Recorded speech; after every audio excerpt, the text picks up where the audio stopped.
Shalom, Romo Bayu, Suster, Bapak Ibu sekalian, selamat pagi, salam sehat selalu. Terima kasih sudah bergabung di acara Bindoman, Bina, Doa, dan Firman bersama komunitas Bunda Kudus Surabaya. Hari ini kita bersama dengan Romo Istimur Bayu, yang biasa kita panggil dengan Bayu.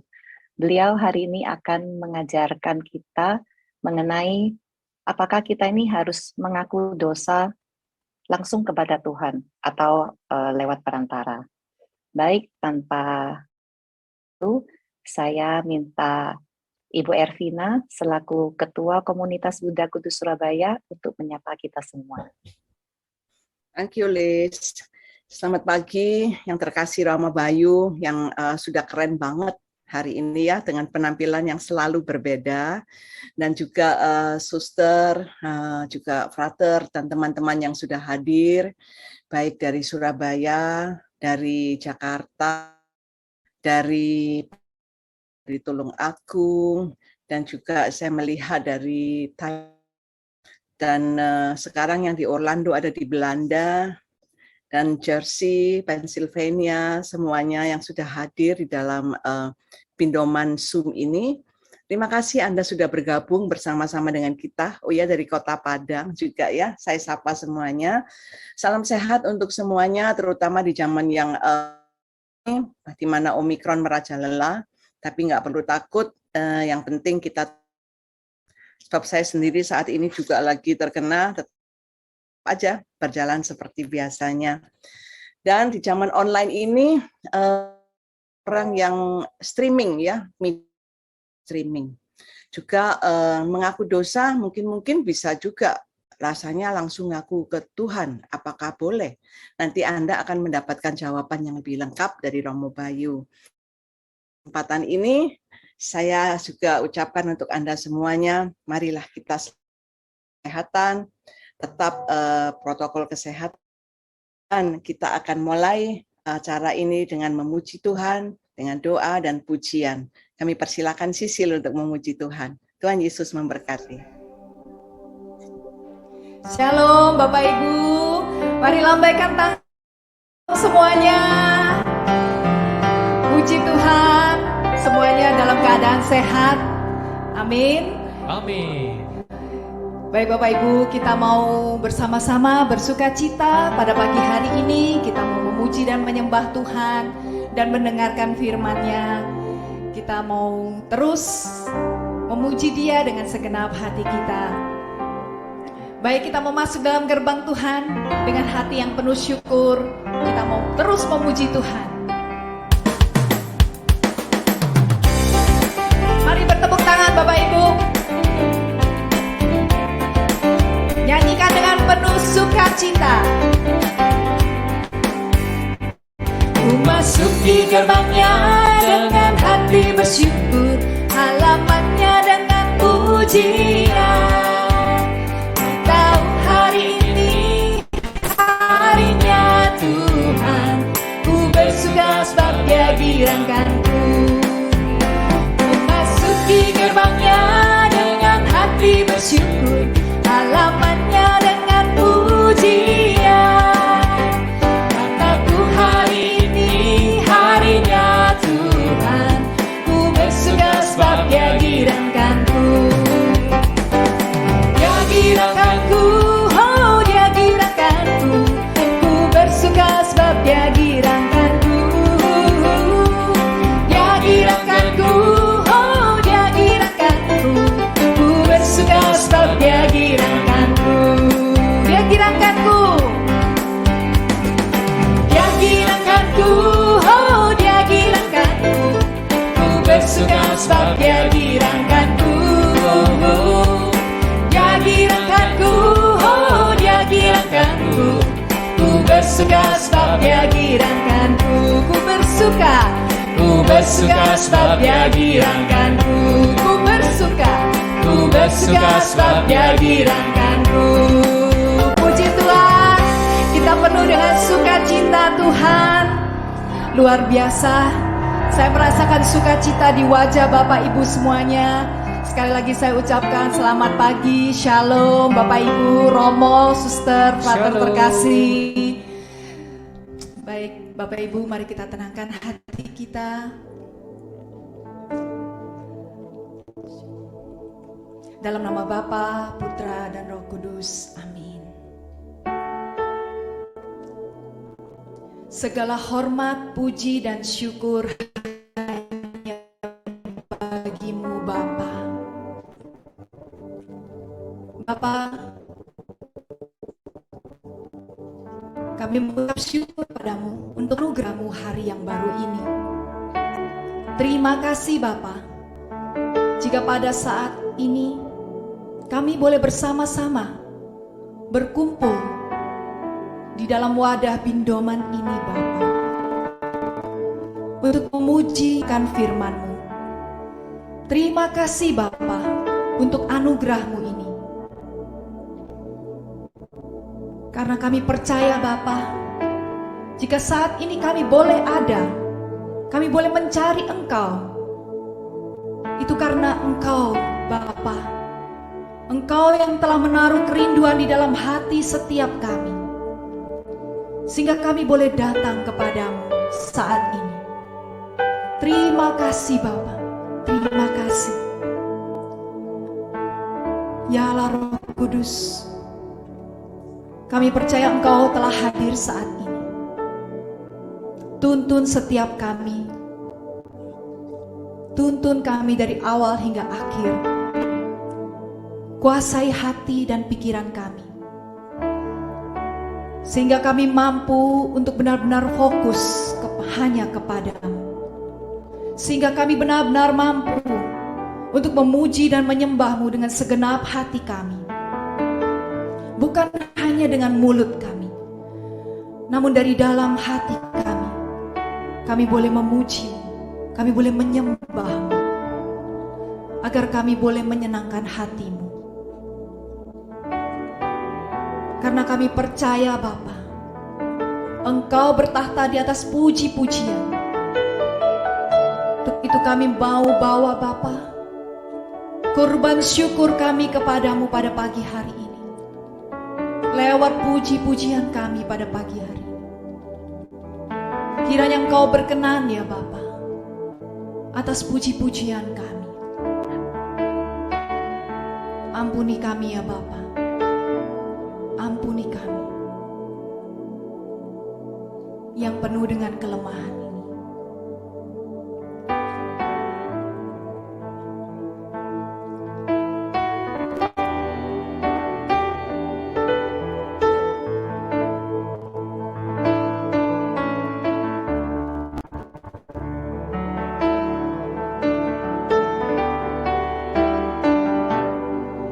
Sejauh timur Dari barat Engkau membuang dosaku.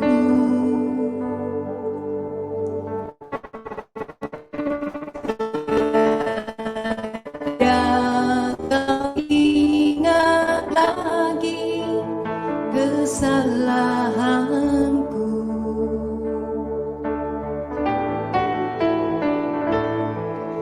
Jauh ke dalam tubir laut kau melemparkan dosaku.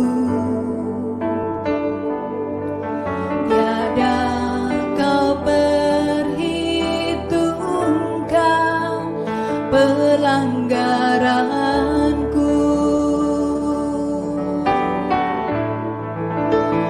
Betapa besar kasih pengampunanmu Tuhan. Tak kau pandang hina hati yang hancur.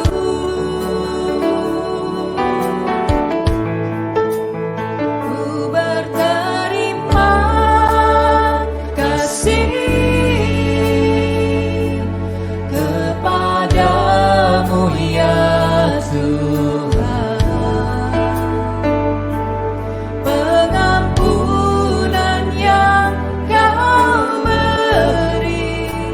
pulihkanku.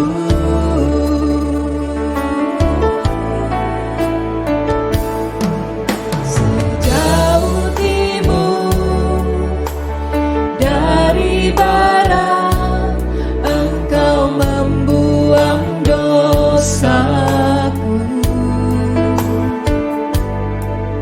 Tiada kau ingat lagi kesalahanku.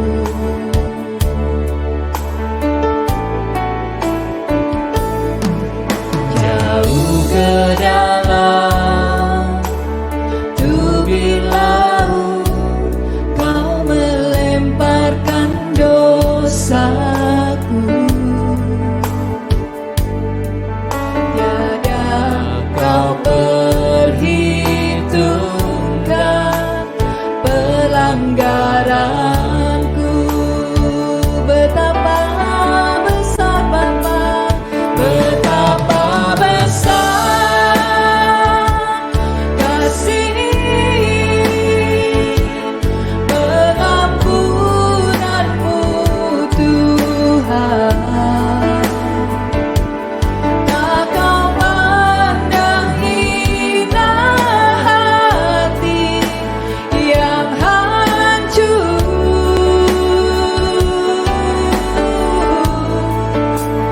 Ku berterima kasih kepadamu ya Tuhan. Pengampunan yang kau beri, pulihkanku. Betapa besar kasih-Mu, betapa besar kasih pengampunanmu Tuhan. Tak kau pandang hina hati yang hancur. Ku berterima kasih, ku berterima kasih kepadamu ya Tuhan. Pengampunan yang kau beri, pulihkanku. Pengampunanmu, pengampunan yang kau beri, pengampunan, pengampunan yang kau beri, pengampunan, pengampunan yang kau beri, pulihkanku.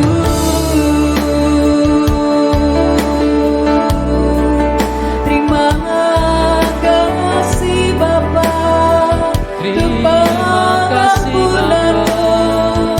Kami bersyukur Bapa atas anugerah-Mu, anugerah pengampunan bagi kami Bapa, anak-Mu yang penuh dosa ini. Terima kasih Tuhan. Terima kasih Bapa, Terima kasih Bapa. untuk anugerah-Mu sampai saat ini. Kami rasakan kasih-Mu, kami rasakan penyertaan-Mu Bapa. Terima kasih. Terima kasih. Sampaikan rasa syukur-Mu. Terima kasih Bapa, Engkau sungguh baik, Kau Bapa-Ku yang baik. Terima kasih Bapa. Terima kasih Bapa, ku bersyukur, Kami bersyukur. ku bersyukur.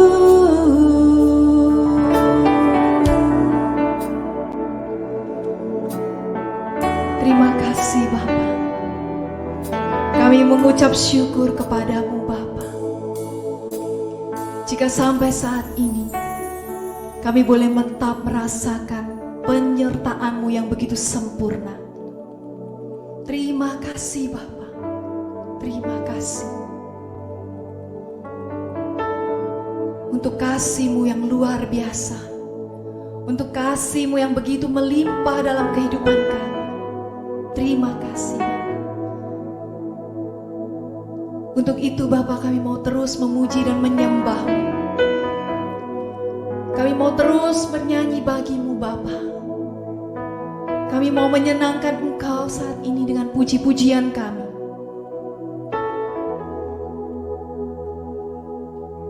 Terima kasih Bapa. Ya Tuhanku, aku hendak bernyanyi bagi-Mu selama aku hidup. Ya Allahku, aku hendak bermazmur bagi-Mu selagi ku ada. Inilah yang ku renungkan setiap waktu. Nyanyian pujian dan pengagungan kepadamu.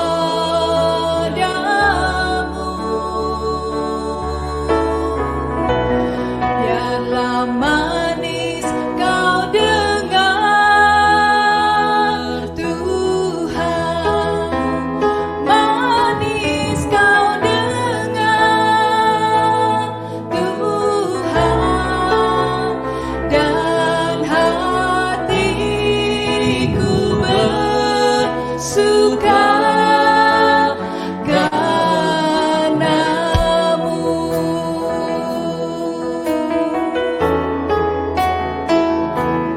Ya Tuhanku,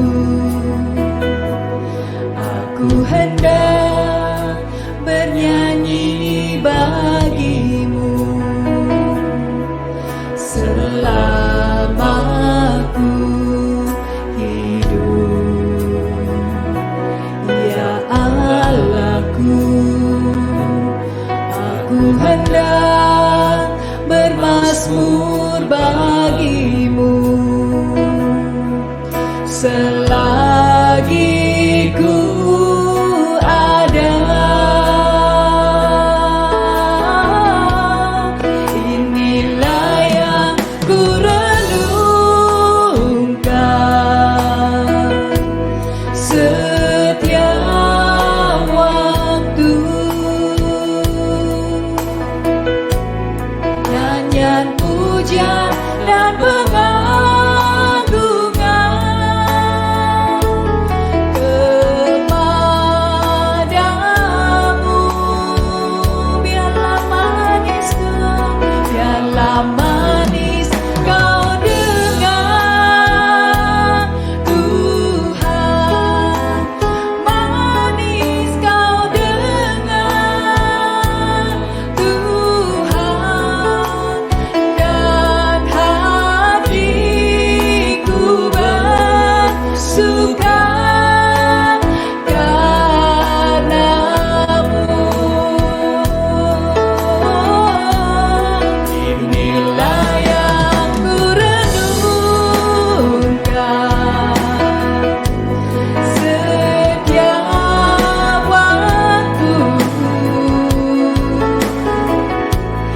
Nyanyian pujian dan pengagungan kepadamu.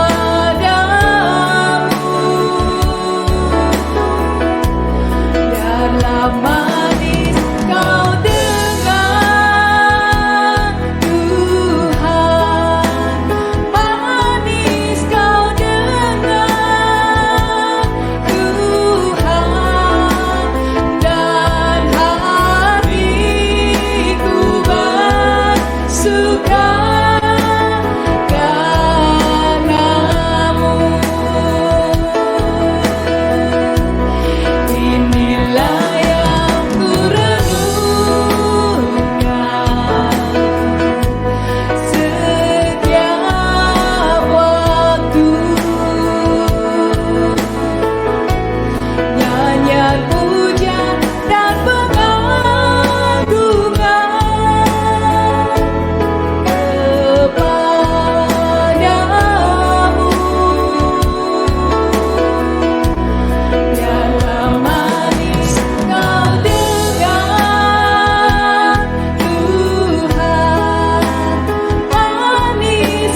yang layak kami tinggikan.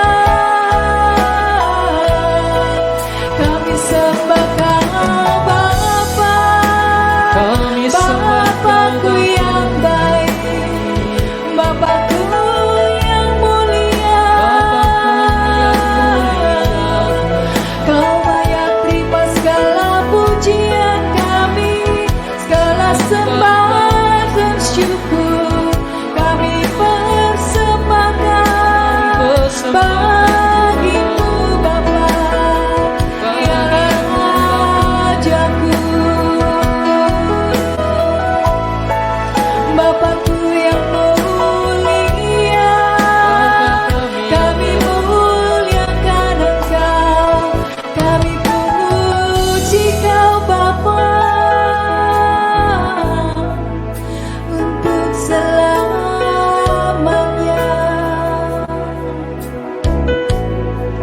Kami memuji-Mu,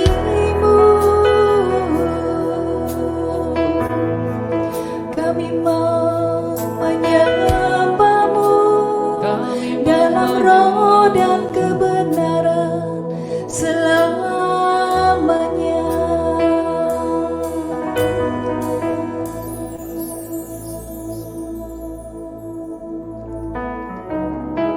Terima kasih Bapa, terima kasih untuk hadirat-Mu yang indah. Saat ini Bapa, di dalam hadirat-Mu yang kudus, kami mau mendengarkan Engkau lewat anak-Mu yang terkasih Romo Bayu. Kiranya kuasa-Mu, urapan-Mu boleh turun atas anak-Mu ini. Urapan-Mu juga boleh turun untuk setiap kami yang mendengarkan, yang hadir saat ini. Adalah anak-Mu Romo Bayu Bapa, untuk menyampaikan seluruh pesan-pesan-Mu bagi kami pada pagi hari ini. Dan biarlah setiap firman yang boleh kami dengar pada pagi hari ini boleh benar-benar berbicara kepada setiap kami. Dan mampukan kami Bapa untuk melakukannya di dalam hidup kami. Terima kasih Bapa, terima kasih. Kami siap untuk mendengarkan Engkau. Terima kasih Bapa. Kemuliaan kepada Bapa dan Putra dan Roh Kudus, seperti pada permulaan, sekarang, selalu, dan sepanjang segala abad. Amin. Dalam nama Bapa, Putra, dan Roh Kudus. Amin. Saya persilakan Romo Bayu. Terima kasih. Apakah suara saya terdengar dengan baik? Sangat baik, Romo. Apakah share screen saya sudah muncul? Sudah juga. Terima kasih. Mohon bantuan untuk mute all supaya tidak muncul suara yang lain sehingga kita bisa fokus bersama-sama. Pertama, terima kasih kepada komunitas Bunda Kudus di dalam acara Bindoman, Bina Doa dan Firman, sehingga kita bisa punya kesempatan untuk berbicara mengenai persoalan ini. Saudara-saudari semuanya, Shalom Alaikum. Kita mau berbicara mengenai satu tema, mengaku dosa langsung ke Tuhan. Ini berupa pertanyaan, apakah memang kita bisa mengaku dosa langsung kepada Tuhan, atau kita mengaku dosa melalui perantaraan uskup atau presbiter alias imam, seperti yang biasa terjadi di dalam gereja Katolik.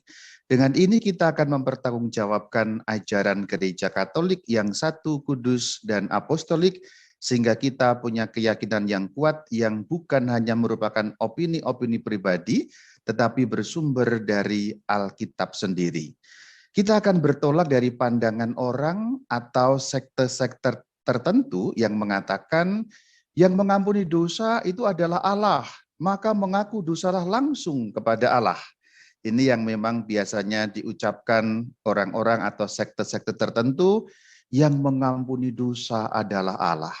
Maka mengaku dosa sudah layak dan sepantasnya langsung kepada Allah. Pandangan seperti itu menyebar luas. Kadang-kadang orang Katolik juga kejangkitan pandangan atau paham yang seperti itu. Namun pertanyaan kita adalah, benarkah pandangan seperti itu? Benarkah pandangan yang mengatakan mengaku dosa itu langsung kepada Tuhan? Mari kita lihat apa kata Alkitab, apa ajaran gereja Katolik yang sumbernya dari ajaran para rasul, dan apa ajaran Sang Kristus Tuhan kita sendiri. Kita akan teliti Alkitabnya bagaimana, ajaran gerejanya bagaimana, para rasul mengajarkan apa, sumbernya dari Yesus Kristus seperti apa. Dan juga tidak kalah penting bagaimana kita akan melihat kesinambungan ajaran dari Sang Kristus kepada para rasul, kepada gereja, sampai kepada kita pada zaman now ini. Karena kesinambungan ajaran penting sekali, sebab gereja Katolik bukan mengajarkan sesuatu yang baru, tetapi berlandasan pada ajaran para rasul, dan para rasul berlandasan pada ajaran Sang Kristus. Mari sekarang kita periksa. Untuk hal yang pertama, kita akan bicara mengenai Allah yang mengampuni dosa. Kita mulai dari satu pertanyaan. Siapa yang dapat mengampuni dosa? Ini pertanyaan pertama sebagai titik pijak kita untuk membahas perkara ini. Siapa yang dapat mengampuni dosa? Kalau kita melihat iman kita, hanya Allah yang dapat mengampuni dosa. Kita bisa melihat referensinya dalam Injil Markus pada pasal yang kedua ayat yang ke-7. Siapa yang dapat mengampuni dosa selain Allah sendiri? Jelas sekali, hanya Allah sendiri yang mengampuni dosa. Tetapi kita orang Kristen percaya akan Allah Tritunggal. Dan pribadi kedua Tritunggal adalah Sang Putra, yaitu Yesus Kristus, Sang Firman yang menjadi manusia. Maka pertanyaan yang kedua, apakah Yesus dapat mengampuni dosa? Tadi kan dikatakan hanya Allah sendiri. Nah, lalu bagaimana dengan Yesus? Apakah Yesus dapat mengampuni dosa? Ternyata dalam iman kita jelas sekali. Yesus Kristus dapat mengampuni dosa. Kenapa? Sebab beliau adalah putra Allah, yaitu Sang Firman yang menjadi manusia. Kita dapat lihat dalam referensi Injil Markus 2 pada ayat yang ke-10. Tetapi supaya kamu tahu bahwa anak manusia berkuasa mengampuni dosa di bumi ini. Perhatikan, anak manusia berkuasa mengampuni dosa. Yang dimaksudkan anak manusia tidak lain dan tidak bukan adalah Yesus Kristus Tuhan kita. Juga ada referensi lain dalam Injil Matius pada pasal ke-9 ayat yang ke-6. Tetapi supaya kamu tahu bahwa di dunia ini anak manusia, artinya Yesus Tuhan, berkuasa mengampuni dosa. Jadi saudara-saudari, sebagai manusia pada saat beliau hidup, Yesus Kristus yang hidup di bumi sebagai manusia melaksanakan kuasa ilahinya, yaitu kuasa mengampuni dosa. Kalau kita melihat Alkitab sekali lagi, landasannya jelas, yaitu dalam Markus 2 ayat yang ke-5. Ketika Yesus melihat iman mereka, berkatalah ia, Yesus, kepada orang lumpuh itu, hai anakku, dosa-dosamu sudah diampuni. Ini perkataan baginda Yesus ketika beliau hidup sebagai manusia 2000 tahun yang lalu di tanah Israel, Palestina sana. Referensi yang lain dalam Alkitab yaitu dalam Injil Lukas pada pasal yang ke-7 ayat yang ke-48. Lalu ia, Yesus maksudnya, berkata kepada perempuan itu, dosamu telah diampuni. Ayat-ayat tadi menunjukkan bahwa Yesus Kristus sebagai manusia berkuasa mengampuni dosa karena beliau melaksanakan kuasa ilahinya sebagai Sang Firman yang menjadi manusia. Nah, lalu orang-orang atau sekte-sekte tertentu itu bersorak-sorai. Nah, yang mengampuni dosa kan Allah, kan? Benar kan? Benar kan? Yang mengampuni dosa Allah, Yesus kan Allah, berarti Allah mengampuni dosa. Maka kalau kita berdosa, mengaku dosa kepada Allah langsung, kepada Tuhan Yesus langsung diampuni. Itu caranya. Apakah memang demikian? Yuk kita lanjut. Apa ajaran Yesus hanya sampai di situ? Apa ajaran para rasul hanya itu? Apa isi Alkitab cuma itu? Tidak hanya itu ternyata, yuk kita bisa lanjutkan. Pada bagian yang selanjutnya, yaitu bagian yang kedua, kita akan membahas bahwa ternyata manusia pun diberi kuasa. Yaitu kuasa apa?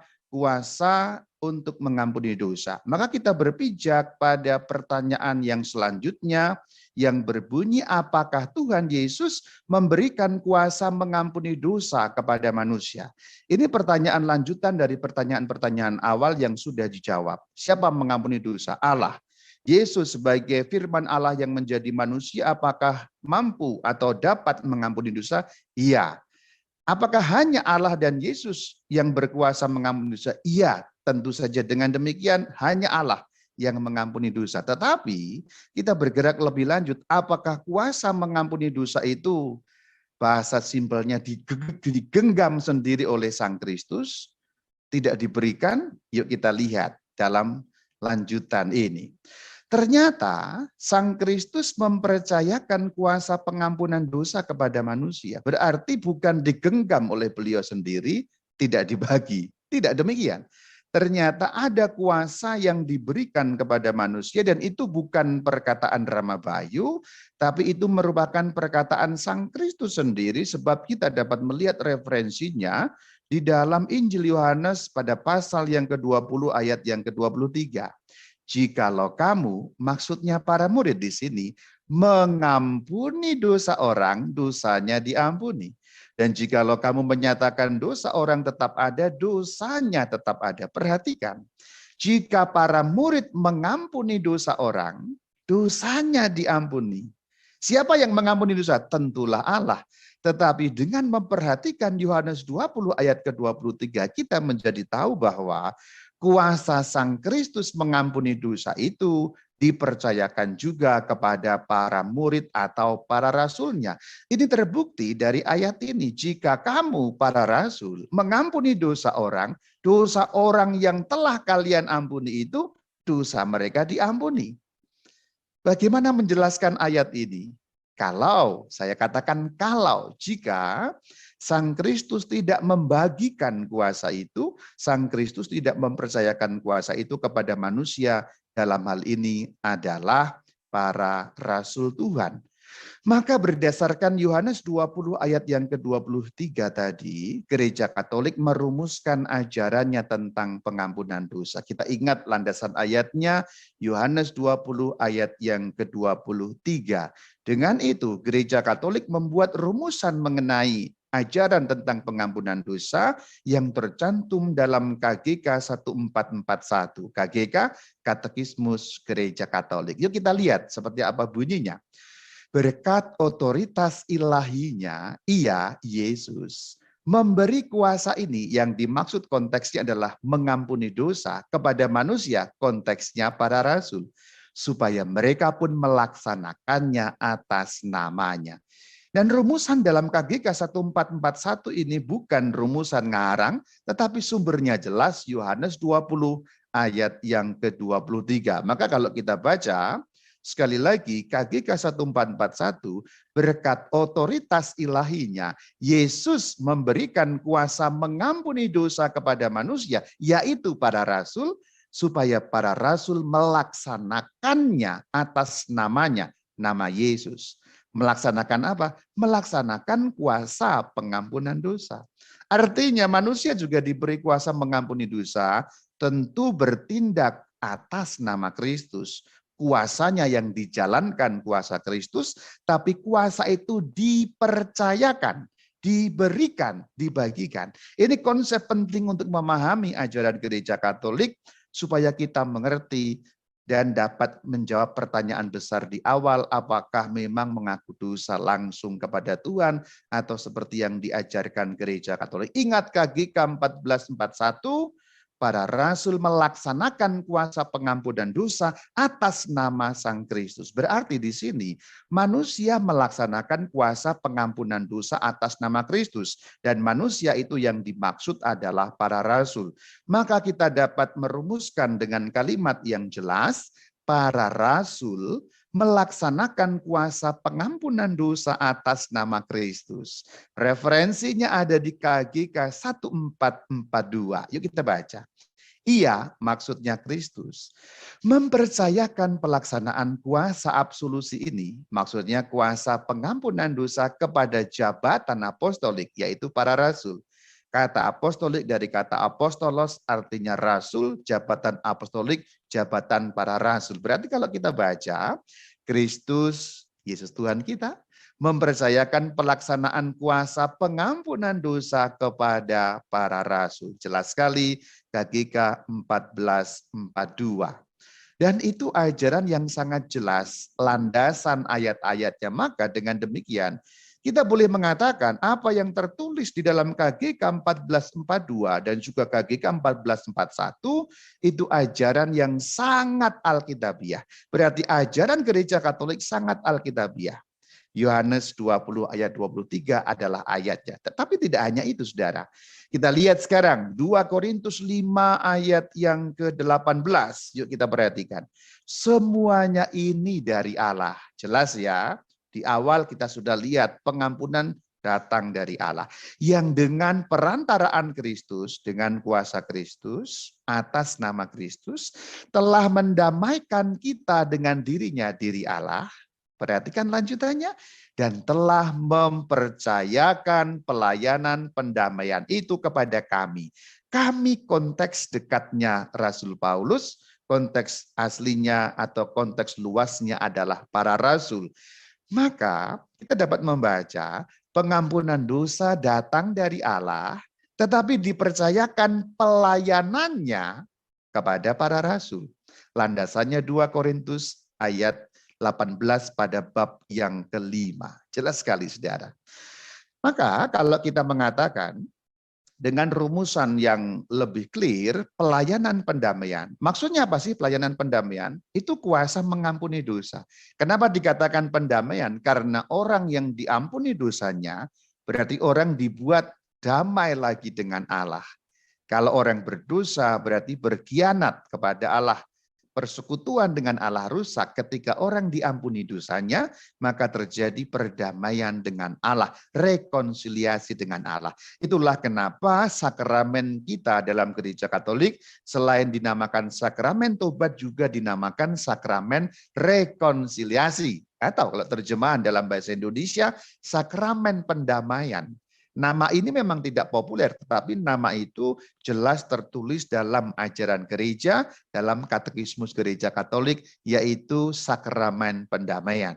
Maka kalau kita baca dalam kerangka zaman sekarang, 2 Korintus 5 ayat 18 kita bisa membacanya, Allah melalui Yesus mempercayakan pelayanan sakramen rekonsiliasi kepada para rasul. Itu jelas sekali, saudara. Kuasa pengampunan dosa telah dipercayakan kepada para rasul. Berarti manusia diberi wewenang kuasa untuk mengampuni dosa menggunakan kuasa Yesus. Atas nama Yesus Kristus Tuhan.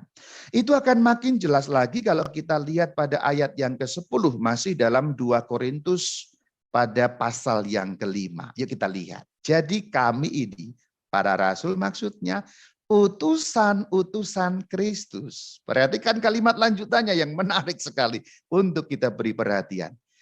Berilah dirimu didamaikan dengan Allah. Yuk kita lihat dan kita dalami ya. Kami para rasul, utusan-utusan Kristus. Dalam rangka apa? Dalam rangka melayani pengampunan dosa. Maka dikatakan berilah dirimu didamaikan. Kalau mengaku dosa langsung, maka harusnya ayat ini berbunyi, berdamailah sana dengan Allah. Kalau orang-orang diminta untuk langsung mengaku dosa pada Allah. Tetapi tidak. 2 Korintus 5 ayat 20 mengatakan, berilah dirimu didamaikan. Jadi kata yang dipakai didamaikan dalam bentuk pasif. Kalau kita mengecek dalam bahasa asli Alkitab sekalipun yaitu bahasa Yunani, itu juga bentuknya pasif. Berilah dirimu supaya diperdamaikan. Berarti antara Allah dan umat ada tanda petik pengantara yang menjadi juru damai antara Allah dan manusia yang berdosa itu. Maka kata-katanya berilah dirimu didamaikan. Yuk aku ajak untuk melihat terjemahan yang lain dalam bahasa Inggris. Ini dalam ayat yang sama, 2 Korintus 5 ayat 20, ini saya kutip dari KJV ya, King James Version. Saya sengaja kutip terjemahan yang non-Katolik. Ini terjemahan bukan terjemahan Katolik. Karena nanti kalau terjemahan Katolik kan nanti bisa dianggap, lah itu kan terjemahan Katolik, terjemahannya dipelintir katanya. Tapi ini terjemahan bukan terjemahan Katolik. Perhatikan yang cetak warna kuning langsung ya. Be ye reconciled. Be ye, you itu terjemahan lama ya. Ye karena Inggris yang lama, be you reconciled. Jadi pasif bentuknya. Berilah dirimu, biarkanlah dirimu didamaikan dengan Allah. Oleh siapa? Oleh we yang disebut, karena we are ambassadors for Christ. Kami utusan-utusan Kristus dalam rangka urusan pendamaian alias pengampunan dosa. Jadi ayat-ayat dalam 2 Korintus 5 ini sangat jelas, terutama fokus pada ayat yang ke-20. Dan makin jelas lagi, makin terang benderang kalau kita lihat di dalam kitab Injil Matius pada pasal yang ke-16 ayat yang ke-19. Makin jelas lagi. Kepadamu, maksudnya Petrus, Rasul dengan demikian, akan kuberikan kunci kerajaan surga, kunya Tuhan Yesus. Apa yang kau ikat di dunia ini akan terikat di surga, dan apa yang kau lepaskan di dunia ini akan terlepas di surga. Perhatikan bagaimana kuasanya begitu besar, kunci kerajaan surga, sehingga yang diikat oleh Rasul di dunia ini terikat di surga. Sampai dalam hidup kekal, dalam hidup akhirat, itu efeknya. Kalau dilepaskan, terlepas dalam hidup akhirat. Berdasarkan Matius 16 ayat 19, inilah gereja Katolik merumuskan ajarannya di dalam KGK 1444. Kita lihat bunyinya apa. Tuhan memberi kepada para rasul kuasanya sendiri untuk mengampuni dosa. Jadi rumusannya jelas sekali. KGK 1444, Tuhan memberi kepada para rasul kuasanya sendiri untuk mengampuni dosa. Landasannya Matius 16 ayat yang ke-19. KGK ini belum selesai, kalimat lanjutannya masih ada. Jelaslah bahwa tugas mengikat dan melepaskan yang diserahkan kepada Petrus ternyata diberikan juga kepada dewan para rasul dalam persekutuan dengan kepalanya. Kepalanya yang dimaksud adalah Rasul Petrus, yang kemudian pengganti Rasul Petrus itu namanya Paus atau Uskup Roma. Jadi mengikat dan melepas, konteks ayat dalam 16 Matius tadi, ayat 19 diberikan kepada Petrus, tapi maksudnya tidak hanya Petrus sendirian, tapi seluruh rasul sebagai persekutuan para rasul atau dewan para rasul. Perhatikan ada kata mengikat dan melepas. Apa sih artinya melepas dan mengikat? Kan kita sudah sering membaca dalam Matius pasal 16 ayat 19, yang kau ikat di dunia, yang kau lepaskan. Apa sih maksudnya? Apa tafsirannya? Gereja Katolik sudah mengajarkan mengenai persoalan melepas dan mengikat ini. Di mana? Di dalam KGK 1445 sudah ada makna yang diberikan oleh magisterium atau wewenang mengajar gereja. Yuk kita buka KGK 1445. Kata-kata mengikat dan melepaskan berarti siapapun yang akan kamu kucilkan dari persekutuan, maka Allah pun akan mengucilkannya dari persekutuan dengan dirinya. Perhatikan. Jadi kalau dikucilkan dari persekutuan, artinya dari gereja, Allah juga demikian. Jadi kuasanya punya dampak sampai akhirat yang diberikan kepada para rasul. Jadi bukan kuasa yang sembarangan. Kuasa yang benar-benar punya dampak dalam kehidupan yang kekal. Lanjutannya, siapapun yang akan kamu terima kembali dalam persekutuanmu, maka Allah pun akan menerimanya kembali dalam persekutuan dengan dirinya. Jadi persekutuanmu maksudnya persekutuan gereja. Maka bagian terakhir dari KGK 1445 menutup dengan seperti ini. Pendamaian atau perdamaian dengan gereja tidak dapat dipisahkan dari perdamaian dengan Allah. Perdamaian selalu berarti pengampunan dosa. Diampuni dosanya, berdamai dengan Allah, tapi juga berdamai dengan gereja, masuk kembali kepada persekutuan. Berarti urusan pengampunan dosa tidak bisa lepas dari gereja. Ini jelas sekali rumusan dalam KGK 1445 dalam kalimat yang terakhir. Landasannya di mana? Matius 16 ayat yang ke-19. Jadi nggak bisa kamu langsung kepada Allah. Maksudnya karena urusannya telah dipercayakan kepada gereja. Dalam bahasa Jepang jelas dan gampang, counternya Allah sudah tutup, lalu counternya Allah dipercayakan kepada gereja. Kamu mau ke Allah, counternya tutup, bos. Yang buka sekarang, yang melayani urusan pengampunan dosa dari Allah adalah gereja yang satu, kudus, katolik, dan apostolik, yaitu gereja Katolik. Maka ada catatannya, pengampunan dosa punya aspek gerejawi, tidak hanya bersangkut paut dengan Allah saja, melainkan juga dengan gerejanya. Itulah kenapa pengampunan dosa dipercayakan melalui gereja. Maka dalam tataran praktis, kalau kita mengaku dosa tidak langsung kepada Allah, tapi melalui gereja yang dilayani oleh pelayan-pelayan gerejanya. Jadi ini landasan-landasan ayatnya jelas sekali dalam Alkitab, tadi sudah saya buka, kemudian landasan magisteriumnya pun juga jelas sekali. Kita sekali lagi mengingat 2 Korintus 5 ayat ke-20, berilah dirimu didamaikan dengan Allah. Resapkan kata-kata ini. Ini perkataan Alkitab, perkataan Rasul Paulus, yang juga merupakan perkataan para rasul yang lain. Berilah dirimu didamaikan dengan Allah. Kalau engkau merasa dapat mengaku dosa langsung kepada Allah, perhatikan baik-baik ayat ini. Berilah dirimu didamaikan dengan Allah, bukan mengatakan berdamailah sana dengan Allah. Ini dua hal yang berbeda, saudara. Berbeda sekali. Berilah dirimu didamaikan dengan Allah, berbeda dengan sana berdamailah sendiri dengan Allah. Kalau orang suruh ngaku dosa langsung, maka ayat ini akan berbunyi, sanalah berdamai dengan Allah. Tapi tidak, ayat ini dikatakan berilah dirimu. Maka ayat ini menyiratkan suatu hubungan yang seperti ini. Kita perhatikan ya, 2 Korintus 5 ayat 20 menyiratkan hubungan yang seperti ini. Allah dan umat. Umat yang berdosa ketika akan berdamai dengan Allah, mohon ampun kepada Allah, mengaku dosa kepada Allah supaya Allah memberikan pengampunan dosa melalui para rasul. Itulah kenapa dikatakan berilah dirimu didamaikan dengan Allah.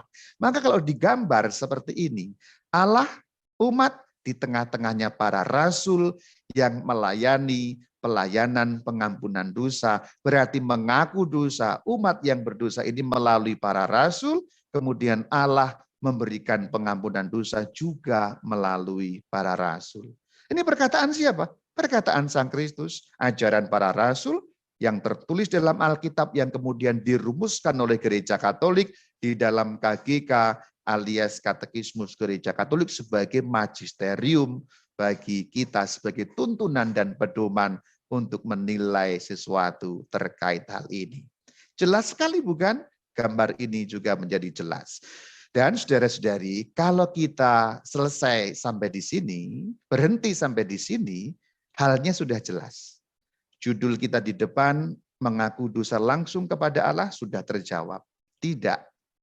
Gereja mengajarkan tidak demikian, para rasul mengajarkan tidak demikian, Alkitab mengajarkan tidak demikian, dan itu merupakan pengajaran langsung dari Sang Kristus kepada kita. Maka tidak ada yang langsung tapi melalui para rasul. Kalau kita berhenti di sini beres, tetapi kita mau bergerak lebih dalam lagi.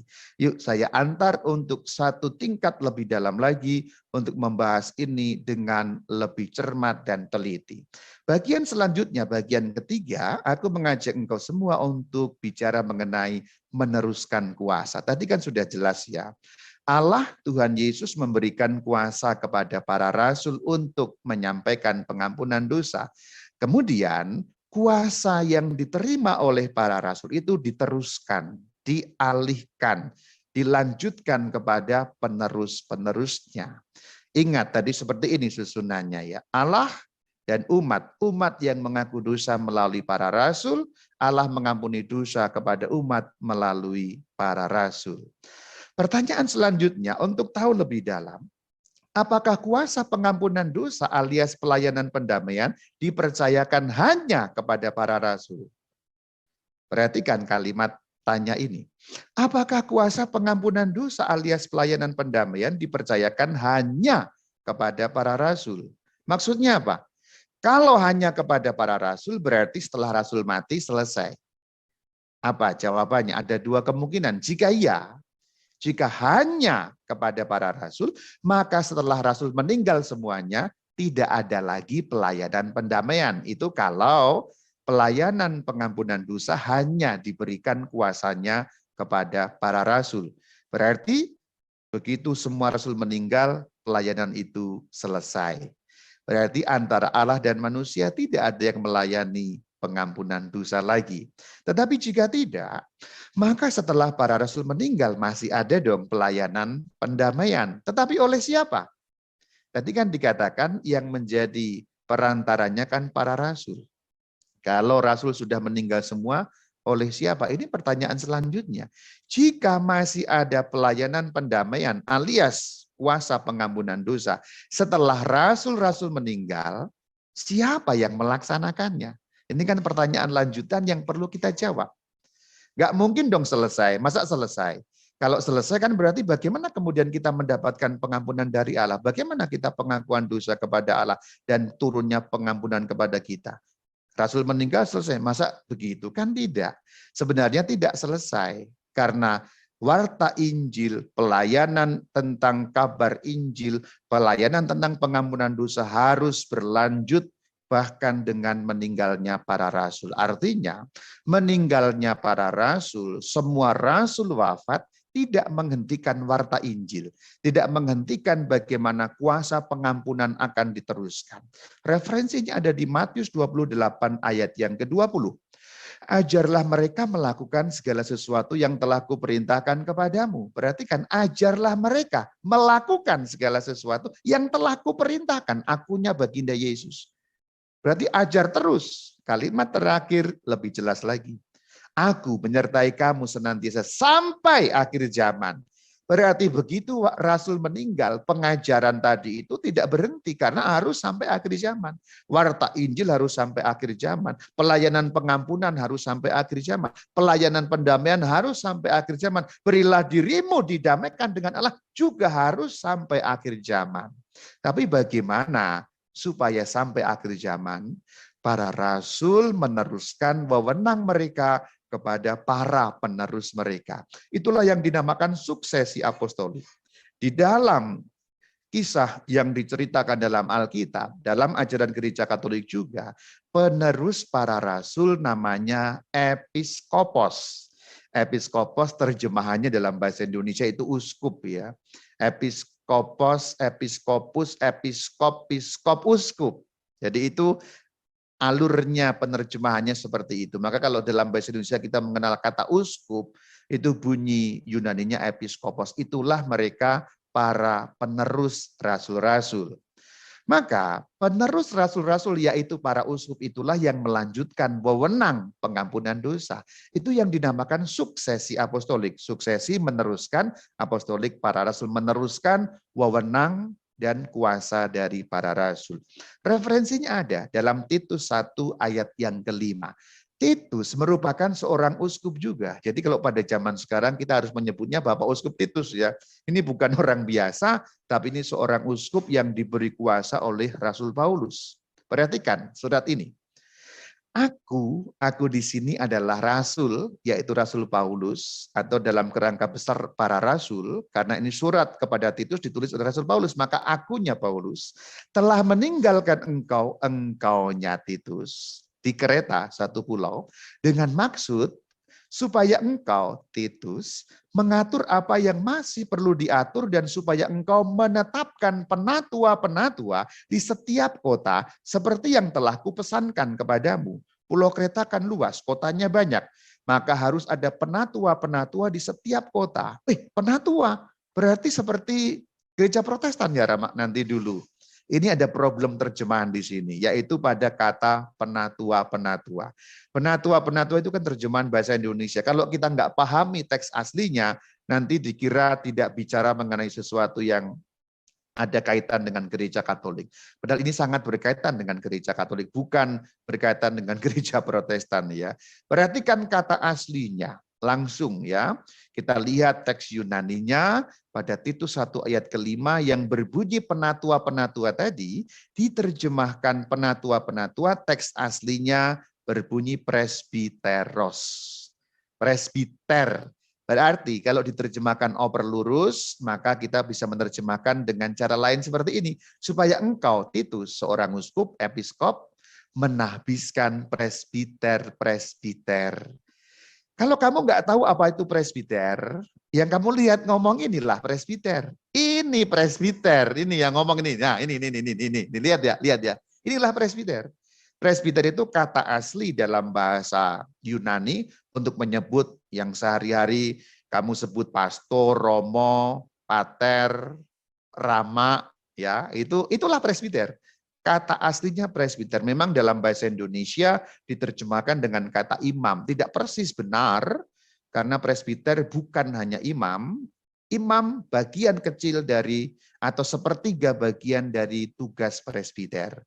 Tapi itu bukan persoalan, hanya memang sudah terlanjur disepakati terjemahannya imam. Tapi saya sendiri lebih condong menerjemahkannya presbiter. Jadi saya seorang presbiter. Maka di sini menjadi jelas bagaimana kuasa dari para rasul, dalam hal ini Rasul Paulus yang menulis kepada Titus, dipercayakan kepada Titus, dan Titus kemudian sebagai uskup atau episkop juga mempercayakan kepada presbiter-presbiter di setiap kota. Kenapa harus dipercayakan demikian? Karena sebagai seorang episkop, Titus tidak mungkin melayani seluruh pulau Kreta dengan sendirian. Kan tidak bisa demikian. Maka di kota A harus ada presbiter, di kota B dan seterusnya, kan kotanya banyak. Seperti juga para rasul tidak mungkin melayani seluruh kota yang di mana-mana, karena mereka kan juga berpindah-pindah, sehingga kota yang banyak itu harus dipercayakan kepada para presbiter-presbiter. Yaitu romo-romo kalau istilah zaman sekarang. Jadi menjadi jelas bagaimana kuasa para rasul dipercayakan kepada para episkop, para uskup, lalu kemudian juga dipercayakan kepada para presbiter, para romo. Ini masih ada referensinya lagi dalam Kisah Para Rasul 14 ayat yang ke-23. Di tiap-tiap jemaat, perhatikan, di tiap-tiap jemaat, kalau bahasa sekarang di tiap-tiap paroki, dulu tentulah istilah paroki belum ada.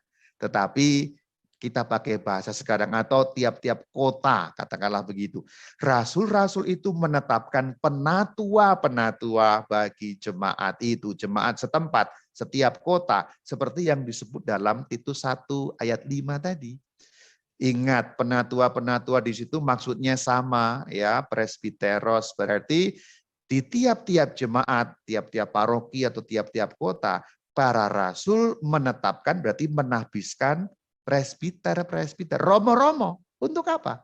Sekali lagi untuk melayani apa yang dilayani oleh para rasul ketika mereka pergi ke tempat lain. Berarti kuasa untuk melayani pengampunan dosa dengan perkataan berilah dirimu dibaptis tadi dilanjutkan kepada para episkop dan para presbiter. Jadi ada penerusan kuasa pengampunan dosa. Perhatikan di sini. Itu sinambung atau kontinu dari zaman ke zaman. Tuhan Yesus mempercayakan kepada para rasul. Kepadamu kuberikan kunci kerajaan surga tadi. Yang kau ikat, yang kau lepas tadi itu loh. Nah kemudian dikatakan bahwa para rasul itu memberikan kuasa kepada para uskup, para presbiter, sehingga ketika nanti para uskup pindah-pindah atau bahkan mereka meninggal, pelayanan pendamaian itu tetap berlangsung sampai kepada akhir zaman seperti dikehendaki oleh Sang Kristus. Berarti penerusan kuasa pengampunan dosa setelah rasul meninggal dilaksanakan oleh episkop dan para presbiter seperti yang terjadi dalam gereja Katolik sampai hari ini. Maka ketika rasul semua meninggal menjadi seperti inilah. Allah dan ada umat yang berdosa, maka umat mengaku dosa kepada Allah melalui para uskup atau para presbiter, dan Allah menyampaikan kuasa pengampunan dosa itu melalui para presbiter juga atau para uskup dalam gereja Katolik. Persis sampai hari ini. Dan itu bukan karang-karangan. Karena landasan-landasan Alkitabiahnya sangat jelas seperti yang sudah kita runut satu persatu. Persoalannya ketika orang hanya mengatakan yang mengampuni dosa kan Allah, ngaku dosa langsung kepada Allah. Itu hanya merupakan satu opini yang dipikirkan sendiri yang sangat berbeda dengan fakta yang terdapat di dalam Alkitab. Ketika kita membaca Alkitab ternyata lain sekali. Alkitab tidak mengajarkan mengaku dosa langsung kepada Allah, tetapi berilah dirimu didamaikan dengan Allah oleh para rasul, dan kemudian kuasa itu dilanjutkan oleh para uskup dan para presbiter. Jelas sekali bukan sejarahnya? Mengapa sekarang ini kita mengaku dosa kepada Allah? Kepada para uskup, para presbiter, melalui merekalah pengampunan dari Allah itu juga datang kepada umat. Yuk kita lihat sekali lagi secara sekilas sejarahnya, singkat saja. Zaman para rasul seperti ini. Umat yang berdosa mengaku dosa melalui para rasul, Allah menyampaikan pengampunan melalui para rasul. Kemudian zaman berlanjut, rasul berpindah bahkan semua meninggal. Tetapi kuasa untuk melayani pengampunan dosa atau pendamaian tadi, sakramen pendamaian tadi, dipercayakan kepada penerus para rasul, yaitu para uskup. Para uskup punya para pembantu namanya presbiter. Di setiap kota jemaat-jemaat itu memiliki para presbiter. Inilah keadaan pasca rasul. Setelah rasul meninggal. Dan keadaan ini berlangsung sampai hari ini. Dan ini bukan buatan, bukan karangan, bukan imajinasi gereja Katolik, apalagi merupakan pembohongan publik dari gereja Katolik, bukan sama sekali. Tetapi ini merupakan apa yang dikatakan Alkitab, runutan landasan Alkitabnya jelas sekali, dan gereja merumuskan ajarannya di dalam KGK, Katekismus Gereja Katolik. Dan kalau kita lihat dengan gamblang, dalam KGK 1461, jelas sekali rumusannya. Yuk kita baca, KGK 1461.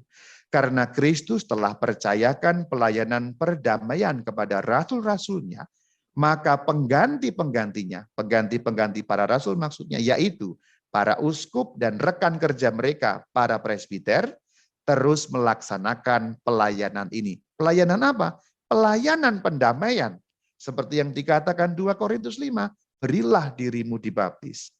Jelas sekali rumusan KGK 1461. Belum selesai, ada lanjutannya. Para uskup dan para presbiter telah menerima wewenang berkat sakramen tahbisan. Seperti Titus ditahbiskan Paulus dan diberi kuasa, demikianlah semua uskup dan semua presbiter mendapat wewenang kuasa pengampunan itu karena ditahbiskan dalam nama Allah. Untuk apa? Untuk mengampuni dosa atas nama Bapa dan Putra dan Roh Kudus. Bagian terakhir sebagai penutup ringkas lagi, kutampilkan ayat-ayat mengenai tema kita. Jadi bagaimana? Masih mau bilang mengaku dosa langsung kepada Tuhan? Lihat ayat-ayat ini. Matius 16 ayat 19. Kepadamu Petrus akan kuberikan, Yesus maksudnya, kunci kerajaan surga. Apa yang kau ikat di dunia ini akan terikat di surga, dan apa yang kau lepaskan di dunia ini akan terlepas di surga. 2 Korintus 5 ayat 18. Semuanya ini dari Allah, yang dengan perantaraan Kristus telah mendamaikan kita dengan dirinya dan telah mempercayakan pelayanan pendamaian itu kepada kami, yaitu kepada para rasul. Jadi demikian bunyi 2 Korintus 5 ayat 20, kami ini para rasul, utusan-utusan Kristus, berilah dirimu didamaikan dengan Allah. Dan pelayanan pendamaian itu, berilah dirimu didamaikan dengan Allah itu kemudian berlanjut. Ketika zaman rasul selesai, rasul semua meninggal, pengganti mereka yaitu para uskup dan pembantu para uskup namanya presbiter tetap melayani pelayanan pendamaian. Pengakuan dosa kita menyebutnya sehari-hari, sakramen tobat nama lainnya, atau sakramen rekonsiliasi. Dengan demikian jelas sekali ajaran Katolik sumbernya dari firman Tuhan sendiri. Shalom. alaikum. Terima kasih, Rama Bayu. Penjelasan yang sangat singkat, padat, jelas, Jepang dengan bahasa Jepangnya, jelas dan gampang untuk kita pahami. Ini penting sekali, Rama, karena saat ini kita kan ada di masa prapaskah ya, jadi masa tobat. Jadi kita semakin mengerti mengapa kok nggak langsung aja sama Allah mengaku dosanya. Bapak Ibu silakan kalau ada yang mau bertanya. Ada pertanyaan dari Vera. Silakan Vera. Selamat siang. Tadi Romo mengatakan bahwa salah satu atau sepertiga dari tugas kita adalah seorang imam. Jadi apa yang dimaksud itu sisanya yang 2/3 adalah nabi dan raja ya Romo ya? Ya, demikianlah Bu Vera, betul sekali. Maka terjemahan, ya ini kita bahas secara lebih detail ya. Memang dalam bahasa Indonesia kan diterjemahkan kata imam ya. Jadi Rama Bayu ini seorang imam. Tapi itu tidak persis tepat, karena kalau kita mengacu pada teks Yunani, bahkan dalam teks-teks resmi dalam bahasa Latin selalu disebut presbiter. Dan tugasnya memang 3, betul, sebagai imam, nabi, dan raja. Apa maksudnya masing-masing? Imam itu berarti soal pengudusan, soal peribadatan, penyembahan kepada Allah. Simpelnya melayani sakramen dan ibadah-ibadah. Tapi kan tidak hanya itu. Sebagai raja, raja bukan dalam arti kemewahan, bukan. Tapi dalam arti memimpin umat. Jadi kalau di paroki ada umat kan, umat harus dipimpin. Kalau dalam bahasa simpelnya sekarang kan berarti ya ada organisasinya, ada DPP-nya, ada pengurus gereja, ada manajemennya, itu raja dalam arti memimpin. Nabi itu suara kenabian dalam arti pengajaran. Ya. Jadi contoh saya kalau sekarang ini sedang mengajar katekese secara online, saya bertindak tidak sebagai dalam kerangka imam gitu. Ini sebagai dalam kerangka nabi sekarang. Tapi saya tetap seorang presbiter. Maka betul yang disampaikan oleh Ibu Vera, bahwa presbiter tugasnya 3, itulah yang disebut sebagai Trimunera Christi dalam bahasa Latin. Trimunera Christi, 3 tugas Kristus. Kristus sebagai imam, nabi, dan raja. Kristus sebagai imam, sebagai nabi, sebagai raja, kemudian diteruskan dalam diri presbiter juga, yang juga melaksanakan Trimunera Christi, itu istilahnya 3 tugas Kristus. Tepat sekali, dan memang penjelasannya seperti itu. Cuma memang ya itulah yang terjadi, kadang-kadang istilah di Indonesia ini banyak salah kaprah juga ya. Contoh lain yang salah kaprah kan Kristen ya. Kalau Katolik seringkali dibedakan dengan Kristen, padahal kan Katolik dan Protestan ya sama-sama Kristen. Bahkan Kristen yang asli kan Katolik sebenarnya kan gitu. Sama presbiter diterjemahkan imam, itu hanya sepertiga dari tugas sebenarnya. Kalau saya sedang mengajar seperti ini contohnya, saya tidak melaksanakan tugas imamat. Tapi saya melaksanakan tugas kenabian, yaitu pengajaran. Tapi saya tetap presbiter. Ya, itu memang agak ruwet persoalannya hanya karena memang urusan istilah saja. Tapi pemahaman Anda sudah tepat sekali, 3 tugasnya yaitu imam, nabi, dan raja dengan pengertian yang tadi itu. Simpelnya sebagai imam, tugas ibadah, misa, sakramen. Raja memimpin, nabi mengajar. Demikian. Terima kasih.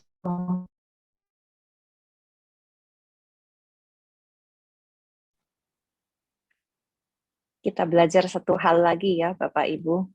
Saya juga baru ngerti tadi yang ditanyakan oleh Bu Vera dan sudah dijelaskan oleh Rama Bayu. Terima kasih Rama. Ya Bu Lisa, terima kasih sama-sama. Itulah kenapa saya seringkali tidak menyebut diri seorang imam. Saya kalau di mana-mana kan saya mengatakan saya presbiter. Saya sebenarnya ingin mempopulerkan kata ini supaya umat Katolik juga tahu, karena memang pengertian itu seringkali menjadi keliru karena istilah yang dipakai keliru gitu kan, tanpa disadari gitu. Umat umumnya hanya mengatakan imam. Kadang-kadang ada istilah yang salah juga. Sakramen imamat, ya tidak ada sakramen imamat ya. Sakramen tahbisan itu yang ada. Itu beberapa istilah kadang-kadang menjadi salah. Kalau sakramen imamat berarti saya tidak ngajar dong, karena hanya imamat kan, berarti hanya misa dong, hanya ibadah dong. Nah sekarang kan saya tidak imamat sekarang ini. Nah itu blunder-blunder yang terjadi karena memang ya soal-soal istilah gitu, terminologis ya. Memang tidak gampang ya, saya bukan berarti memprotes istilah yang selama ini dipakai. Ya dulu ketika menerjemahkan menjadi imam, ya mungkin juga ada alasan. Tapi memang repotnya begini. Di dalam bahasa Latin ada dua istilah yang dipakai. Ini saya kembangkan saja, mungkin akan terlalu teknis, tapi tidak apa-apa lah. Kalau dalam bahasa Latin ada istilah presbiter dan sacerdos. Presbiter itu maksudnya artinya presbiter, sacerdos maksudnya adalah presbiter yang sedang melaksanakan kuasa imamat. Itu sacerdos. Jadi itulah yang menjadi kacau dalam bahasa Indonesia, ya kita dalam bahasa Indonesia kan nggak punya kata itu ya, repotnya kan itu. Maka sekarang ini saya sedang berusaha mempopulerkan istilah presbiter. Juga kalau Anda lihat di channel YouTube Katki, dalam omongan-omongan saya sering mengatakan presbiter, maksudnya itu. Supaya pengertiannya benar, sehingga yang kita mengerti menjadi benar gitu. Makanya istilahnya presbiterat yang benar sebenarnya. Kalau Anda mengucapkan misalnya ada seorang Romo yang merayakan ulang tahun tahbisan, Romo selamat merayakan atau selamat ulang tahun presbiterat. Umumnya umat mengatakan selamat ulang tahun imamat. Apakah ini salah? Ya tidak salah dalam arti ya imamat juga ada, tapi tidak persis itu gitu maksudnya. Ya ngerti ya maksudnya ya. Tidak persis hanya imamat gitu. Nah itu. Jadi nanti kalau mau mempopulerkan presbiterat bagus juga. Nanti romonya pasti akan terkesan dengan Anda kalau Anda mengucapkan Romo selamat hari ulang tahun presbiterat. Nanti romonya mengatakan pasti dalam hati, kok ngerti sih umat ini gitu. Gitu ya. Dicatat ya Bapak Ibu, selamat hari ulang tahun presbiterat. Iya. Oke. Terima kasih Rama Bayu. Ini ada pertanyaan. Berarti kesimpulannya, kita tidak boleh mengaku dosa langsung kepada Tuhan, tetapi harus melalui presbiter supaya dosa kita diampuni. Apakah begitu? Demikian. Dan kalau kita lihat, justru itulah yang diajarkan oleh Sang Kristus melalui para rasul, dilanjutkan oleh gereja. Jadi kalau kita mengaku dosa pada Allah, langsung, itu sesungguhnya tidak ada landasan ajarannya dalam Alkitab. Tadi kita sudah lihat ya, itu yang diajarkan oleh para rasul, berilah dirimu didamaikan, bukan? Jadi tidak ada yang langsung. Nah gitu. Tapi bagaimana dengan ini, Rama? Setiap kali misa, kan kita ada seperti doa tobat itu. Nah itu bagaimana? Oh ya, ini mau saya jelaskan. Penting juga untuk kita ketahui ini ya. Di dalam misa, sebelum kita masuk dalam liturgi sabda kan ada namanya ritus tobat ya, awal sekali itu ya, sebelum kemuliaan itu. Contohnya dalam doa saya mengaku itu kan, saya mengaku dan nanti diberikan absolusi. Berarti kan sudah diampuni dosanya ya Rama ya, betul itu diampuni, tetapi kategorinya berbeda. Ini penting untuk diketahui umat Katolik, mungkin karena minimnya katekese, sehingga bahkan perbedaan absolusi dalam sakramen tobat dan absolusi dalam sakramen Ekaristi, umat tidak ngerti bedanya. Betul? Pernyataan saya nggak ngerti bedanya ya? Yuk saya jelaskan sekarang bedanya. Sakramen tobat itu digunakan untuk menghapuskan dosa-dosa mortal. Nah ini maka Anda harus ngerti dosa mortal dulu. Nanti untuk memperdalam mengenai dosa mortal, silakan kunjungi channel YouTube Katkit, ketik saja Katkit dosa mortal. Jadi sebenarnya sakramen tobat itu gunanya untuk menghapus dosa mortal. Dosa mortal itu dosa yang mematikan atau dosa berat. Tapi sebenarnya istilahnya dosa mortal. Dosa yang kalau Anda lakukan, Anda kecemplung ke neraka. Itu maksudnya mortal. Contohnya apa? 1. Pelanggaran pada firman pertama, penyembahan berhala. Penyembahan berhala macam-macam bentuknya. Okultisme salah satunya. Pergi ke dukun, pergi ke cenayang, gitu-gitu tuh mortal. Kalau Anda melakukan dan tidak mengaku dosa, masuk neraka. Contoh yang lain, pembunuhan. Contoh yang lain, perzinahan. Dan lain sebagainya. Nanti untuk tahu lebih detail, itu kunjungi channel Katkit, ketik saja Katkit dosa mortal. Intinya, sakramen tobat atau rekonsiliasi gunanya untuk menghapus dosa mortal. Supaya kita jangan masuk neraka, maka kita mohon ampun kepada Tuhan, dan cara pengampunannya melalui sakramen tobat. Tetapi absolusi di dalam Ekaristi untuk menghapus dosa venial. Dosa venial itu dosa yang tidak mematikan, dosa kecil-kecil itu loh. Kadang-kadang emosi-emosi dengan suami, dengan istri, dengan anak, itu dosa-dosa kecil. Atau yang istilah tepatnya venial. Jadi ini perbedaan. Dosa venial akan hilang kalau Anda mengikuti Ekaristi dari awal, mengikuti ritus tobatnya. Tetapi dosa mortal tidak bisa dihapus dengan ritus tobat dalam Ekaristi. Dosa mortal membutuhkan sakramen tobat. Jadi ini beda. Pertanyaan lanjutannya, Rama, berarti kalau kita ikut misa, dosa-dosa venial yang kecil-kecil hilang, betul hilang. Tetapi dosa mortal tidak hilang. Jadi kalau Anda rajin ikut misa tiap minggu, bahasa simpelnya, kalau Anda ikut misa tiap minggu nggak pernah telat, berarti kan ikut ritus tobatnya dari awal, pokoknya kayak kira-kira begitu. Setiap minggu ikut misa, berarti dosa seminggu itu hilang, yang kecil-kecil atau yang dosa venial. Karena dihapus di dalam Ekaristi melalui ritus tobatnya. Jadi absolusi dalam misa menghapus dosa seminggu kemarin yang venial. Tetapi andai kata amit-amitnya, hari Rebu Anda bersinah, kemudian hari Minggu ikut misa, dosa bersinah itu belum dihapus dengan ikut misa. Tetapi dosa bersinah memerlukan sakramen tobat. Jadi ini penggunaannya berbeda. Ini penting dipahami, tapi memang sayangnya kesan saya orang Katolik nggak terlalu paham apa bedanya. Sehingga kadang-kadang menjadi kacau. Pertanyaan lanjutannya, Rama, berarti sakramen tobat itu gunanya hanya untuk dosa mortal? Ya, boleh nggak kalau kita mengaku dosa yang venial? Boleh juga, meskipun tidak perlu. Jadi sebenarnya kalau Anda mengaku dosa, Pastor, kemarin saya marah kepada anak saya jewer, itu sebenarnya nggak perlu. Sebenarnya nggak perlu. Tapi boleh juga mengaku. Karena apa? Dosa jewer anak itu sudah dihapus dengan Anda ikut misa. Nah gitu. Semoga dengan ini sedikit lebih jelas. Baik, Rama. Kemudian ini ada pertanyaan lanjutan. Bagaimana dengan para lansia yang di kondisi pandemi ini dibatasi untuk menghadiri misa di gereja dan terbatas dalam mendapatkan ini sakramen tobat pengakuan dosa? Ya, nah itu sebenarnya ada di dalam KGK juga, yaitu kalau orang bertobat dengan sungguh-sungguh yang dinamakan sesal sempurna, maaf, kalau orang bertobat sungguh-sungguh dengan sesal sempurna, artinya bahasa simpelnya dia mengaku dosa langsung kepada Tuhan, akan mendapat pengampunan, tetapi dengan syarat bahwa pada saatnya dia bisa melaksanakan atau ketemu Romo atau bisa mengaku dosa dalam sakramen, dia harus melaksanakannya. Itulah yang terjadi kalau lansia seandainya tidak mungkin ketemu Romo karena boleh dikatakan ya kan pembatasan ini dan itu ya.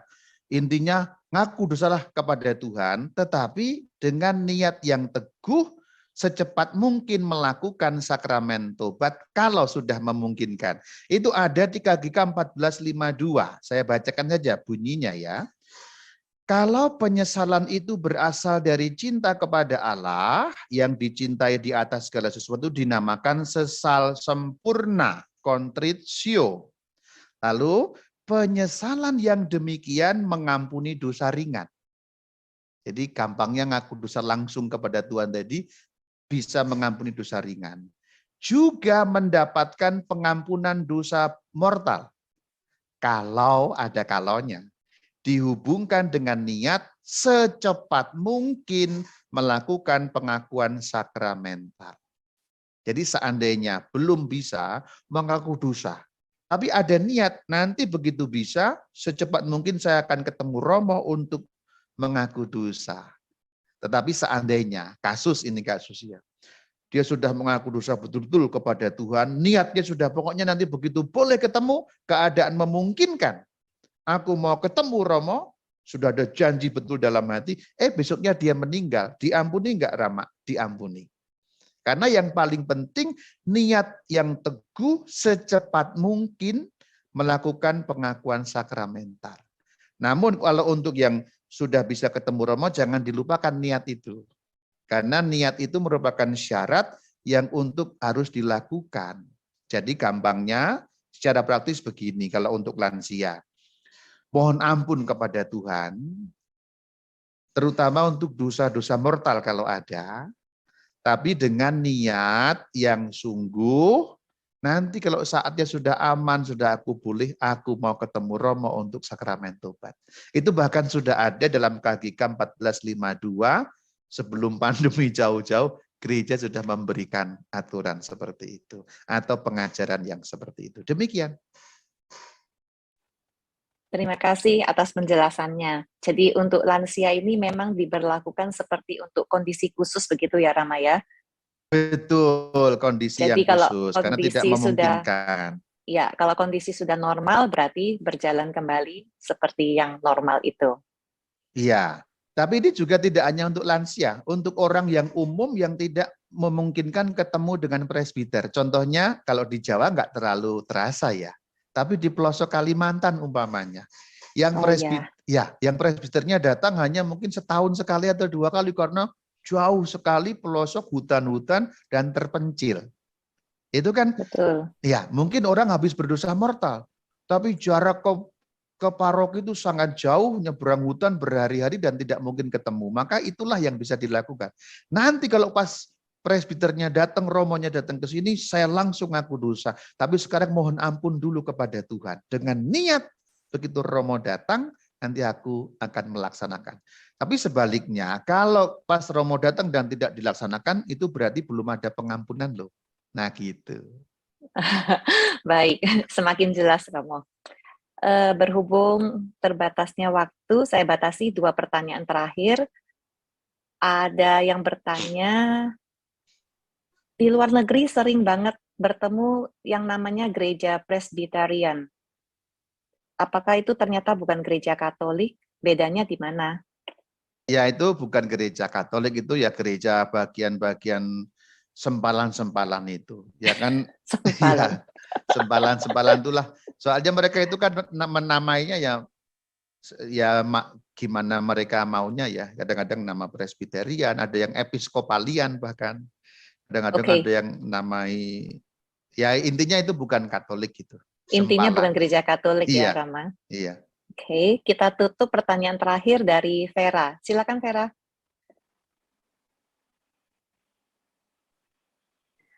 Romo, seandainya saya ini sudah mengaku dosa, lalu setelah keluar itu masih belum plong gitu Romo, masih ada ganjelan. Saya merasa dosa saya ini saking besarnya itu kayaknya Tuhan tidak mengampuni dosa saya deh. Bagaimana ini Romo? Maksudnya sudah berdosa kemudian sudah melakukan sakramen itu ya, sudah sakramen tobat. Sudah melakukan sakramen tobat, tapi masih ada ganjelan gitu. Maksudnya ganjelannya itu seperti apa? Ganjelannya itu seperti saking besarnya dosa saya itu kayaknya Tuhan tidak mengampuni saya. Oh baik, ya mengerti pertanyaannya. Jadi sudah melakukan pengakuan dosa, sudah menyesal. Kalau seperti itu bagaimana? Ya diperiksa kembali. Kemungkinan pertama mungkin belum sungguh-sungguh menyesal. Tapi kalau diperiksa ternyata sudah sungguh-sungguh menyesal, sudah mengakui salah dan mohon kerahiman Tuhan, periksa nomor 2, mungkin kurang melakukan silih. Jadi 2 itu diperiksa dulu ya Bu ya, penyesalannya itu benar-benar enggak gitu. Karena bisa saja kita mengaku dosa, mungkin kita hanya sekedar pro forma, enggak terlalu nyesal sebenarnya. Kalau orang enggak terlalu nyesal, maka pengampunan yang terjadi sebenarnya ya belum, bahasa gampangnya belum penuh gitu. Karena penyesalan yang penuh sehingga kita mohon kerahiman Tuhan. Dicek dulu nomor 1, penyesalannya sudah ada belum. Kalau belum, maka mohon kepada Tuhan supaya menumbuhkan sesal itu dengan sungguh-sungguh. Nomor 2, silih. Mungkin nggak disuruh oleh pastornya atau oleh romonya, tapi inisiatiflah sendiri melakukan silih. Tentang silih saya sudah bahas 2 hari yang lalu di channel Katkit, nanti Anda klik saja. Silih berarti melakukan sesuatu kebaikan, apa saja itu ya. Tetapi kalau ternyata sudah betul sesal, sudah silih, berarti itu nomor 3, itu gangguan dari roh jahat, dalam arti godaan yang menimbulkan namanya skrupel. Skrupel itu justru malah buruk. Jadi kalau Anda sudah mengaku dosa dan masih merasa, aduh dosaku gede banget, nggak mungkin Tuhan mengampuni, ini harus diberantas karena berarti kita meragukan pengampunan Tuhan. Dan itu datangnya dari godaan jahat. Godaan jahat atau setan itu kebalikan. Sebelum kita mengaku dosa, godaannya jangan mengaku dosa. Itu godaannya. Karena kita berdosa berat, setan akan menghembuskan godaan, nggak usah ngaku dosa, ngapain ngaku dosa, semua orang melakukan hal yang sama kok, nggak apa-apa, Tuhan Maha Rahim, tanpa ngaku dosa pun kamu akan diampuni. Itu godaan sebelum kita ngaku dosa. Tetapi setelah kita mengaku dosa, godaan setan berubah. Kamu dosanya gede banget, nggak mungkin Tuhan mengampuni, kamu itu memang betul-betul maaf, bangsat betul, kamu tidak mungkin diampuni, karena memang betul-betul hancur hidupmu dan hitam sekali jiwamu. Itu godaan setan. Supaya kita meragukan kerahiman Tuhan. Supaya kita meragukan kemampuan Tuhan menghapus dosa kita. Supaya kita meragukan bahwa cinta Tuhan lebih besar daripada dosa kita. Supaya kita meragukan firman Tuhan yang mengatakan, kalau dosamu merah seperti kirmisi, akan kuubah menjadi putih. Jadi umumnya rasa seperti itu berasal dari godaan setan yang ingin kita ragu akan kuasa Tuhan. Maka kalau terjadi seperti itu, Anda doa, Tuhan mohon supaya kuatkan imanku, percaya pada kerahiman-Mu. Jadi demikian yang sering terjadi justru karena setan nggak mau kalau kita ini percaya Tuhan Maha Rahim. Kalau kita sudah melakukan pengampunan. Itu namanya skrupel dalam istilah hidup rohani. Demikian. Baik, terima kasih Romo. Terima kasih Rama Bayu. Berarti ini berlaku juga dengan ini ya Rama, dosa mortal. Bila kita sudah mengaku dosa mortal itu dan sudah dapat absolut diampuni, berarti sudah satu kali aja gitu ya. Betul. Dengan catatan kita sudah merasa Tuhan sudah mengampuni kita dengan kerahimannya yang besar gitu. Betul. Karena kalau kita sudah sakramen tobat dan masih merasa kok belum, kayaknya belum, malah bahaya itu, gitu ya. Terima kasih. Iya. Terima kasih, kita belajar satu ini istilah lagi, skrupel. Iya, skrupel. Luar biasa, Presbiter Istimur Bayu Aji. Ya, Presbiter, Bu. Saya panggil Presbiter deh hari ini. Terima kasih sudah meluangkan waktu untuk Bindoman. Ditunggu pengajaran selanjutnya. Selanjutnya kita akan mendengarkan pengumuman.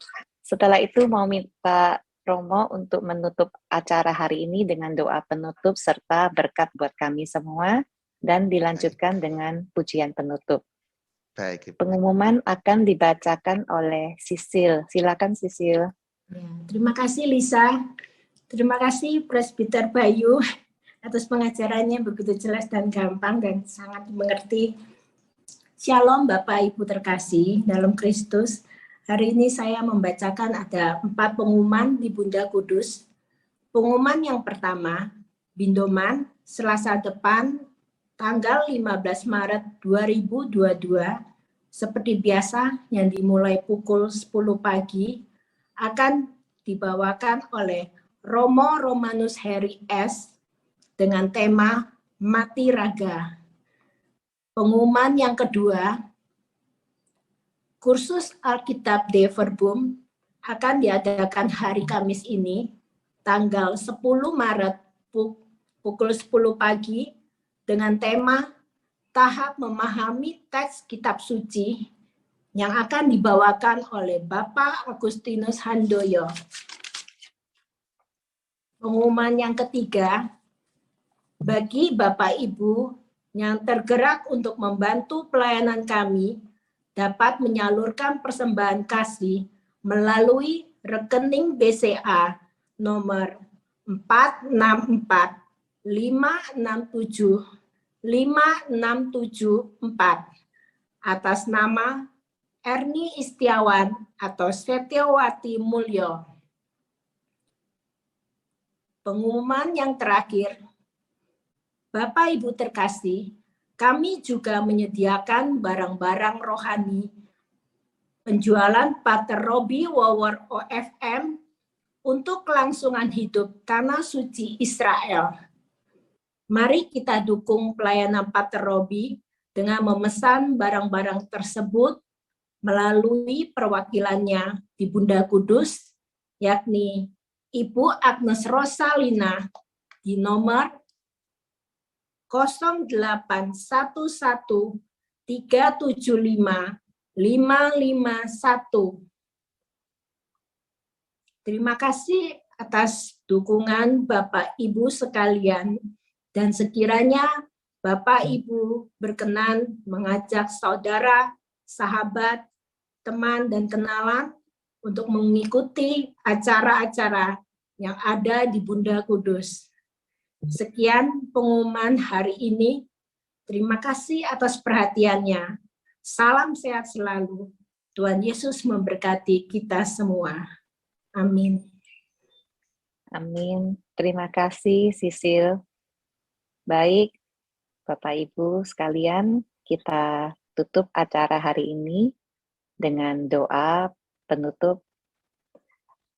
Bila masih ada pertanyaan yang tadi belum tersampaikan, Bapak Ibu bisa cek di YouTube channel Romo Bayu, yaitu Kit.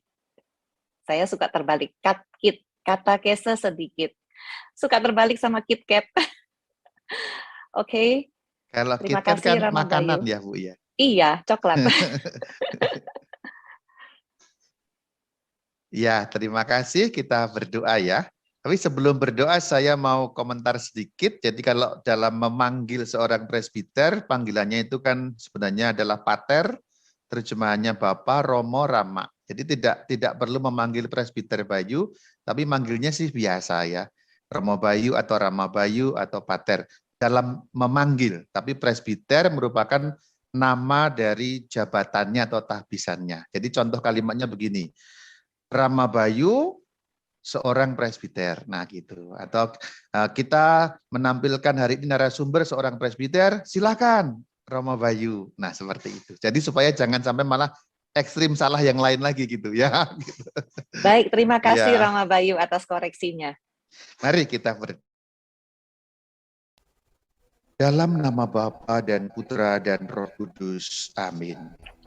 Tuhan Yesus Kristus, pengampunan-Mu tanpa batas. Engkau membuang dosa kami sejauh timur dari barat. Engkau membersihkan dosa kami seperti yang merah seperti kirmis menjadi putih seperti salju. Jika kami datang seperti anak yang kembali datang kepada bapaknya, dan Bapa menyambut, dianggap lagi anak, bahkan dibuatkan pesta. Demikianlah yang terjadi bila kami bertobat.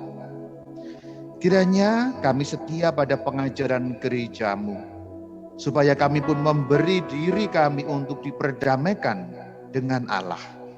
Sebagaimana Alkitab-Mu katakan, sebagaimana para rasul-Mu ajarkan, dan dilanjutkan dalam pengajaran gereja. Semoga pengajaran gereja-Mu pada hari ini meneguhkan sekali lagi iman kami. Sebab Engkaulah Tuhan dan pengantara kami yang hidup dan berkuasa, kini dan sepanjang segala masa. Amin. Kiranya berkat Tuhan menaungi saudara-saudari. Berkat kesehatan, berkat perlindungan, berkat kesejahteraan jasmani dan rohani demi pertumbuhan iman. Dalam nama Bapa dan Putra dan Roh Kudus. Amin. Amin. Terima kasih Rama Bayu. Sama-sama. Terima kasih Romo untuk penjelasan yang begitu luar biasa. Baik Bapak Ibu, mari sekarang kita siapkan sebuah pujian untuk menutup persuluhan doa kita pada pagi hari ini.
Yang kau ingini, ku telah mati dan tinggalkan cara hidupku yang lama, semuanya sia-sia dan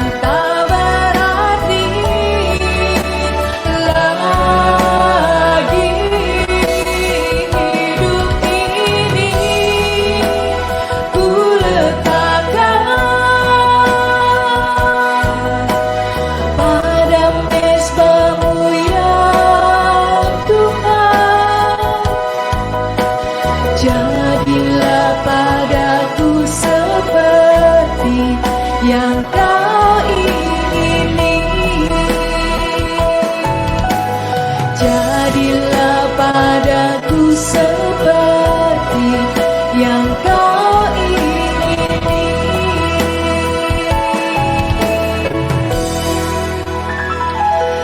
Sampai jumpa Bapak Ibu di kesempatan yang akan datang. Tuhan Yesus memberkati kita semua. Amin. Amin. Amin. Terima kasih Romo. Terima kasih Bapak Ibu. Terima kasih Cici. Terima kasih teman-teman Buddha Kudus, Bindoman, mantap selalu. Sampai jumpa Rama, sehat selalu. Terima kasih. Ya, thank you semuanya. Pak Saya Yoyo. pamit ya. Terima kasih dadah semuanya. Terima kasih. Terima kasih Romo. Terima kasih Romo.